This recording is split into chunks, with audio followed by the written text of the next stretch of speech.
So now we're able to get into the reason that you're here, the speakers for the evening. First up is Tom Froese. He's a commercial artist and illustrator, and I'm sure many of you are familiar with his work. It's appeared in publications like GQ all around the world. But I think one thing that's particularly interesting about his work is it's often associated with Canadian designer. He brings a Canadian character to it, which isn't something you see even among people who are based here. So I love that aspect of it.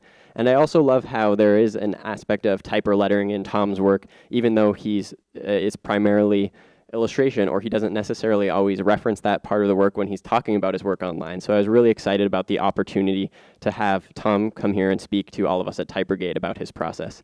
So please join me in welcoming Tom Froese. Hello. Hello. Is that it? Is it on? All right. I'm going to be left with my microphone right with my thing. There's a lot more of you than I was expecting. So just kind of getting used to that. It's an honor to be here. Thanks for the intro, and thanks for hosting me, Type Brigade, Kenneth.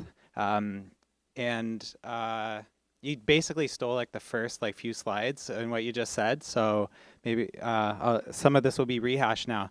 I actually live an hour east of here in the Fraser Valley in a little village called Yarrow. This is just looking out back where my studio is. It doesn't look quite as green and snowy today. You can't even see the mountains right now, but I moved there from Vancouver in 3 years ago. So skipping ahead here. I'm a commercial artist. So there's design and there's illustration, and if you think of that as a Venn diagram, I'm kind of that intersection part. I'm trained formally as a graphic designer, experienced as an art director, but really have an illustrator's heart. And my work usually kind of doesn't fit tidily in one or the other, so it's skipping for me, so that's great. So as a commercial artist, I really get to work on a lot of different kinds of surfaces, publishing, beer, products, editorial. What I think for me, why I'm an illustrator is just being able to see my work out in the wild. I don't always have something that I need to say personally, but I love creating and making stuff for other people to see and delight in. And so getting to say what other people need to say or communicate as a commercial artist is a great joy for me. This is Stong's Market in North Van. So my style is pretty diverse. I think the common thread in all my work is just joy, good humor, colorful. I think the essential thing of my style, I guess, would be what I call inky illustration. So strictly speaking, I'm a. Can everyone hear me? Okay. Yeah. All right. So strictly speaking, I'm a digital illustrator. Everything kind of comes together on the computer, like pretty much anything today. But I really like to make my marks on paper using physical media and scanning them in. That way, there's a character to my work that I can't control, and there's a spontaneity that if I was using digital brushes, it would, I can keep on doing and perfecting it. So I really revel in that spontaneity of physical media. This is my illustration process in a nutshell. So I do a sketch, I lay color vectors over top, I make some inky marks, and then I kind of add them together. And that's kind of how the sausage is made. So this process works equally well for really elaborate and kind of lush, full illustrations, as well as more simple, smaller type illustrations. These are just some sketches and raw ink marks that I make. So let's. I wanted to talk a little bit about how letterpress printing kind of has influenced me as a designer, and more specifically as an illustrator. And so I just wanted to go right back to when I was a kid. This is my favorite picture of me, and this is my first book. It's pretty rare. It's out of print, but I think I was onto something. I kind of had a premonition that I was gonna get into some kind of computer graphics or something. That's what everyone thinks I do, computer graphics. So fast forward to just out of high school, it was kind of like the .com boom, 2001. I got a job I got trained as a network support technician, got hired by my friend's uncle for their company that had 10 people supporting their network, which was 10 computers, a hub, and a dial-up internet. And is this thing on like auto advance? Maybe. I could just be touchy with it. Okay, so 10 people, one dial-up connection, not a lot to do. I was hired there full time, so I'd find things to do. I was like soldering circuits and taking photos of buses. So the company made these security cameras that go in taxis. So they had me be the graphic designer because I was the guy who had a computer and knew how to do stuff. And this was me kind of like trying to figure out typography. It was like, I knew it was bad. I knew it was really bad. But I knew that really got me started on like, how do I make it look good? And that was a Pandora's box that I opened. I started learning about typography. Do you need a minute? Thank you. It's a collaborative effort. Anyway, so I knew it was bad, but it was the Pandora's box. I knew I needed to like, if I really liked doing it, I just couldn't do it, and I was terrible, and it took me like hours to do this. So it's no secret that my work is influenced a lot by the mid-century kind of era of commercial art, which is just a very special era, kind of between 1950 and 1970 thereabouts. I maybe have that wrong, but that period, just there's something so like optimistic and I've never seen that really matched in anything since. And so that's always been like, even before I knew a lot about design, I've always been drawn to stuff from this period. And yeah, even before I really had a knack for design, I was always drawn to like junk, like going into thrift stores or free boxes or whatever it was, even before Aaron Draplin made it cool. I'm the original junking hipster. And yeah, so I there's something about this stuff that I was really drawn to, and later on I'd realized that it's actually the printing quality that made it special. Just the way it's printed with very simplistic technology. These guys didn't have computers, and you know, they're working on tight timelines and having to use a lot of economy in their form and the kind of inks they're using. And so later on I would understand that some of this was attributed to lo-fi printing techniques, especially like letterpress and more rudimentary lithography. And what I love about letterpress is that the work is, you don't just see it, you can feel it. And I think most people love letterpress for that reason. It's just, and another thing I love about it is the constraint, the technical. You can only use a few inks because it's really expensive to lay down every ink. The inks usually have to be flat. You can't do gradients. And so those are constraints that make the work more interesting. So knowing that I was terrible at graphic design, I need to get better. I ended up going to art school. I went to NASCAD in Halifax. And when I went, and probably still has the same student population, it's about just under 1,000. So very small. I have access to teachers, really small community. It was a great place to be. It was out of my context. I kind of was in the Toronto area, so being out on the East Coast was great. And this is one Saturday morning while I was a student there. We're down in the basement of the Dawson print shop, which is unfortunately now defunct. It was a letterpress and wood type collection. I think the largest in Canada or Eastern Canada, something like that. And so here we are in the vaults. We're doing a workshop and kind of just playing around with the collection. Another great thing about being at NASCAD is the access to some of the teachers there, and this, I had a book arts instructor. His name is Joel Landry, and he's a book conservator, and he works to restore like really old books. Anyway, he would often bring show and tell to his classes, and I drooled over this book when he brought it. He didn't even have white gloves to hold it with. Like, he was just like, here, check it out. Does anyone recognize the monogram? You got it. Aldus Manutius, and he invented the italic typeface. And this book, printed in 1556, would have been one of the first books printed with an italic typeface. And the whole thing was set in italic because you could fit more letters per line, and paper was expensive then, and you could books ended up being cheaper. Information could disseminate more easily. So really important advancement. So I drooled over that. Anyway, something weird is happening here, but I'm just gonna go with it. This picture is a slide from later that I probably accidentally threw there, but there's a guy here and he looks really bored, and this probably is good for him because it was a really bad picture of him.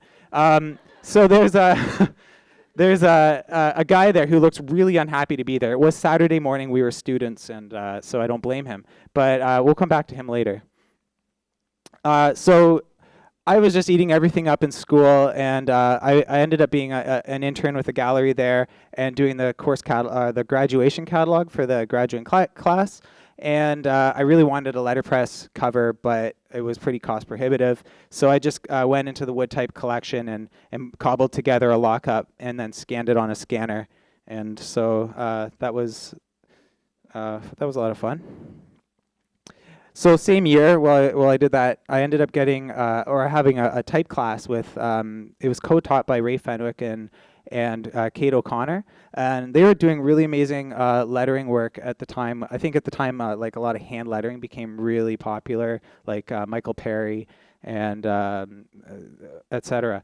And anyway, after the year was over, I begged them to let me have an internship, and they gave me an internship, which was really awesome. So my first job for them was doing a cover for a university magazine, and so this was her brief. This was a style reference. The artist is Matthew Brannan, which reminded me a lot of Paul Rand, so I was like, yeah, that's awesome.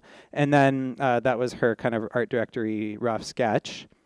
And so I kind of started tinkering around and scanning old books and had no idea what I was doing, but just scanning things in and putting them together digitally. So this was really the genesis of how I worked, and I've kind of stuck with a lot of the techniques that I did here, and actually learned a lot from Kate and Ray. And this is the finished piece. And so you know when you admire someone and they say something complimentary to you, you take it to heart. It means like the world to you. And they're really complimentary about this. They liked my handwriting, and they said it reminded them of Andy Warhol. And I was going more for Paul Rand, but I'll take Andy Warhol. But it kind of gave me permission to really put myself in an illustration, to use my handwriting. And I was just honestly, I was just emulating what I saw in Paul Rand work, but it gave me a lot of permission to do that myself. This is another thing I did on the during that internship, and this was a cover for the kind of review book or prospectus that you look at when you want to know if you want to go to the university. And so I really pushed hard to have a letterpress cover, and this was printed at the Dawson workshop. So here, not really related to illustration per se, but I was playing around with overprints, and this was the first letterpress project I worked on, so it was a lot of fun. And it was kind of like it would go in a decoder envelope, and you could read the secret message. Okay, so in my graduating year, I had a portfolio, and I sent it to my friend Amanda, who is working at an agency here in Vancouver, and I was just trying to get like her feedback. She'd been working a few years, and while she was looking at it on her screen, her creative director saw it, and then secretly behind her back offered me a job. So a month or two later, I was sitting beside my friend. We were working together. I was the new art director, and these are just some things that I worked on while I was at Caldor. And I guess you can see I was like always trying to push illustration into all the design work. For me, that was like where the fun was. That's Amanda and me. We ended up getting married 2 years later. And when you're two designers, and you're going to make invitations, they have to be awesome. And in order to have awesome wedding invitations, you have to do letterpress. So we did letterpress envelopes. So that guy who, the last photo was over his head. That photo was over their head for some reason. Anyway, that guy, Vince, after we graduated together, we moved back from the East Coast together, same truck. He was carrying a load of letterpress equipment to Kingston, and had opened up Ever11 Press, which is a little letterpress print shop. And so we had him print these. And again, someone I admire said, hey, Tom, like you're really good at doing letterpress stuff, and and I took that to heart, and it gave me permission to keep pursuing letterpress, and so I that was kind of the beginning of me working with Vince a lot. And so eventually he needed a website, and I was still designing a lot at that time. This is back in like 2012, I think. But the website that ended up getting a lot of exposure, and ended up getting him a lot of business, which was awesome. But anyway, I'm kind of skipping a few points ahead here. The idea he wanted a website, and I really wanted to like make sure it was like branded and how we positioned him, and we both agreed that it was like in the States they have Mama's Sauce, they have Studio on Fire, really great letterpress print shops with good presence. In Canada they didn't have it. It was all kind of hodgepodge, so we really wanted to establish Everlovin as like the go-to craft letterpress in Canada, and so that's what this website sought to do, just kind of give it a nice feeling, and did this website. And this was moonlighting while I was still working at like having a day job as a designer with employers and bosses and stuff like that. I worked with Characters DDB on this project. This was for BC Ag Marketing Board. And then again, I was at some event, and some of these guys were there, and they're like, "Tom, you should be an illustrator for a living." I'm like, I'd love to. I know, like maybe if I'm lucky, that will happen. But again, it just kind of seeded a lot of encouragement. So it's just really important. Like when people, I guess, especially if you're someone there who's kind of working, like to everything you say to someone who like admires like what you're doing or wants to be where you are, like it's what you say to them can really change or make their course. So. So still working as by this point I'm working as a design director at a North Shore ad agency, and still having fun doing some work. Riley Cran, who's here in the back, helped me do this lettering up here. And this is, you can still see this around in especially in grocery stores around the area. But I was growing really restless as a designer in an agency setting. It just wasn't my thing. I'm too slow. I am too opinionated, and so we agreed to disagree. And I decided it was time to just start freelance. And this was the first point of business was make a business card and something to promote myself with, a postcard. Everlovin printed these, and 2 or 3 really important things happened with this. The first was that I used it to just send around to illustration agents. I sent a handful of them out, and I had a really positive response back from 2 of them, and I'm still with one of them as my agent today. So that was a huge jump for me.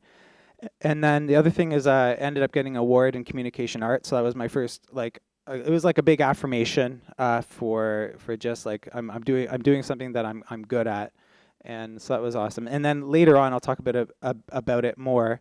It ended up becoming kind of the premise of the project for my Skillshare class, which I'll talk about later. How am I doing for time? Good. Okay.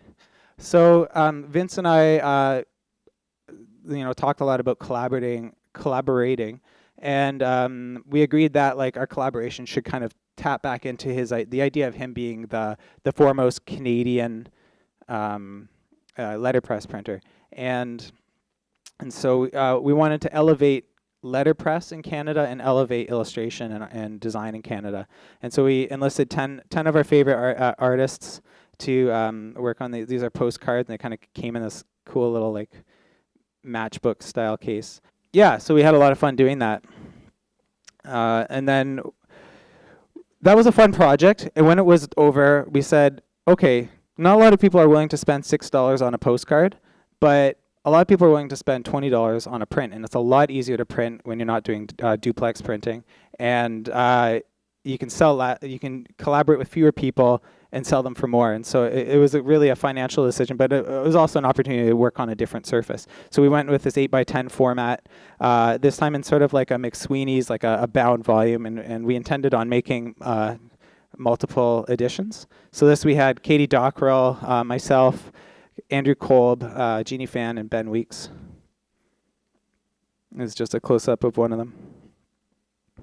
We had a metal foil and two inks. And then early this year, we decided it was time to do it again. And this is the Canadianist issue 2. And we really wanted to up our game with this one and make the branding a lot more bold. And Draplin's DDC typeface came out, so I had to use that. And some of you will see some familiar typefaces in there. But yeah, we another thing we were really challenged to do is how do you do Canada without red? And so this is a print by Banquet Workshop. They're out of Vancouver here, and you'll see their work all over the place. Raymond Biesinger is in Montreal. This is his take on the Arctic. This is Double Knot. They're in Toronto. Their take on the beaver. So all these illustrations are based on Canadian icons. What does a Canadian icon look like? Sandy Falconer is in Muskoka, Ontario, and she did the donut shop. And I have to put myself in every project because I love Letterpress. It's I get to, and so that's just a map of Canada. So another. And you can find that project at greetingsfrom.ca if you're interested. So we've done a few more letterpress projects. One was a stationery line of stationery. The interesting thing with this, like, what we wanted to do was do a line of stationery that didn't have words on the front and just had kind of sentimental, nostalgic pictures on the front, and let people do their own talking, which it turns out is a harder sell. I think greeting cards sell better when there's words on them. So we're still working on marketing these, and we both got really busy. But it wasn't all lost, because everything you make can be something like a portfolio piece. So Trader Joe's picked up one of the designs, and Q&A Letterbox, they're like a subscription. Like they send like a bunch of greeting cards to subscribers every month, and so they've included our cards, and so we're still waiting to just see the how this set kind of does in the wild on its own. Some Christmas cards we did in 2014, I think. This is I did a series of letterpress cards with papyrus greeting cards.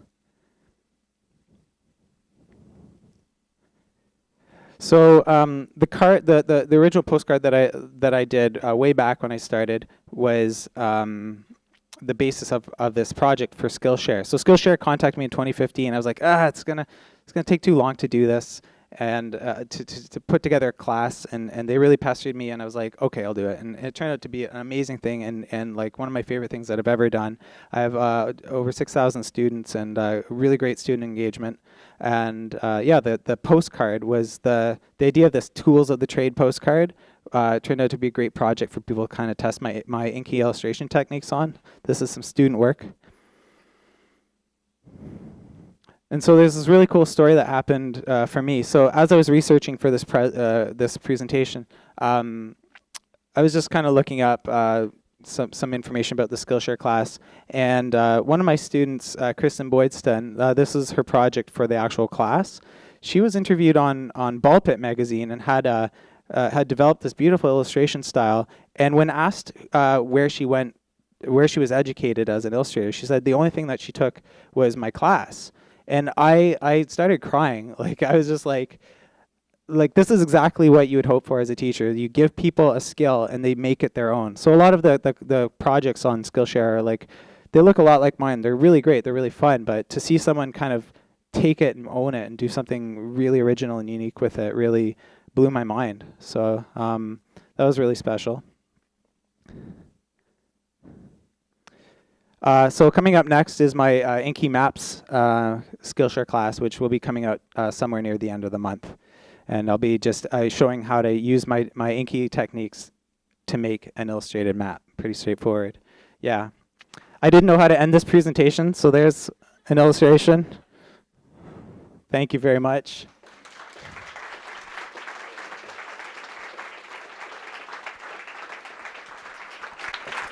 Thanks, Tom. That was so great.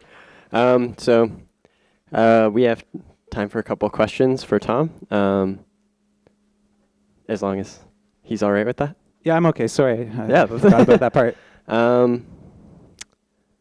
So do you have any questions? This is your only chance to ask them when it won't be through the Skillshare interface, right? So pretty much. Yeah. So right here. You're using some gold foil work. some gold foil work. Did you plan for that? What were the challenges involved in using the foil? Okay, that's a good question. That was copper foil, so goldish copper, and it actually we knew from the outset that we wanted to use a foil. That was just part of making the prints look precious and attractive, and we had actually a big problem with the leaf because it was just the foil, and it was blistering on. We had a heavier stock that we wanted to use, and it was really blistering on it, so we had to go to a lighter stock, and for some reason that worked. So, yeah. Thanks for the question. All right, one back here.